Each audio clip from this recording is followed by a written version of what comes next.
Alright guys, today we're file fitting rings. And when you're file fitting rings, the most important thing you can do is have a good file. Grab your ring. You just use your old eagle eye, you hold it up there to the cylinder, think it needs about 20 strokes. Now we use them skinny rings because we like that horsepower. Now come on. Okay guys, I'm just playing. You do need a ring filer. You don't have to have this ring filer. You can use the hand crank type. I've used one of those for years until I finally broke down and bought this from Total Seal, and it's honestly saving me a ton of time. But you can get the same or similar results with a hand filer and all. This is excellent. It just saves a ton of time. You know, if you buy an engine kit and it comes with file fit rings, you need to know how to do it. And this is a ring squaring tool. So what you do is you take your ring, you place it in the bore, and you drop the ring squaring tool in on top of it and push it down. And then I always kind of make sure the gaps are pulled up against it, and and that way you can check where it's at. Then you'll know how much you need to take off if you want to be like that, or else you can just get started. So, I guessed right. That's about 9 thousandths gap right there. On this application, it calls for 26 thousandths on the top ring, and so we can go ahead and grab our feeler gauge and set that, or grab the 26. Now, when I'm filing rings, I grab the one I'm shooting for and then one about 2 thousandths less. That way, if I'm checking it, I know that I'm creeping up on that number, and I need to be paying attention to what it is. Especially if you're using a hand ring filer. If you're using a flat file, just pay somebody else to do it. I'm sure you can get great results if you're extremely patient and extremely slick. But guys, that's not the way to do it. Especially with skinny rings like this. Skinnier rings. If you got a big thick ring, maybe 5/64 or something, you can file fit that deal with a, I'm not even gonna say it. Don't do it. Just don't do it. So we gotta go to 26, and we already have 9. I know I need to take off about another 17, roughly, give or take. So we'll stop at 15 and just see.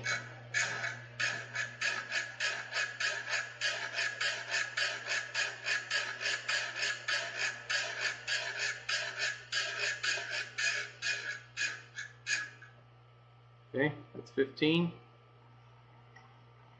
And I'm going to wipe it off, and then I'm also going to hit it with our deburring wheel over here. We'll check it. So we're going to take it back and stick it in the bore. Bring our ring squaring tool back over. We got our 24 and our 26. I'm just going to go for the 26. 26 doesn't fit. Oh, the 24 does. We stopped at 15. Should have just went on and trusted it, but that's okay. So we got, we'll square that back up. I gotta back this back to 0. We're gonna take off another 2.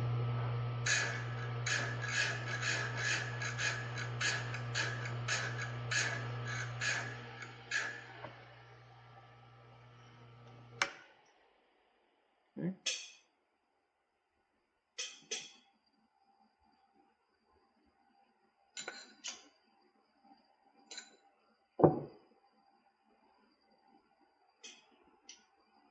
And there's 26 on the dot.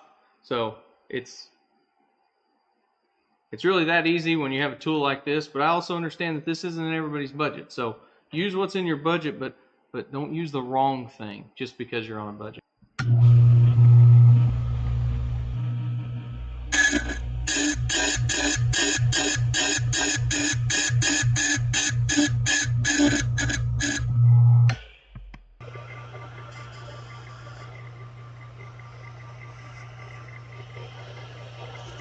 Now we take our ring that we just filed and buffed, we drop it in our cylinder,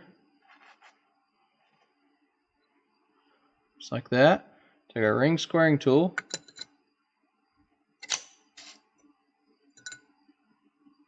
like that. Now we're going to check with our 26 thousandths. Just like that. Light drag, doesn't fall in there. All right, that's 2 down. You guys get the idea of what we're doing here. Just put it in there, set it up against the stop. Make sure it's square. That's one of the harder things to do when you're using a hand filer. Just to make sure it's square. But there's that. Bring it in. Let's see our indicator start to move, and right before 0 there it starts to make contact.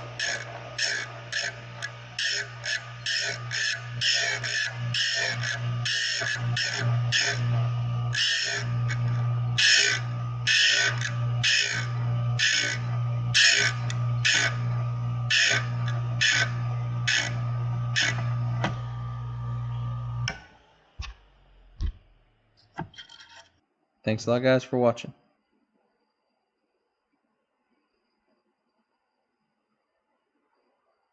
Hey,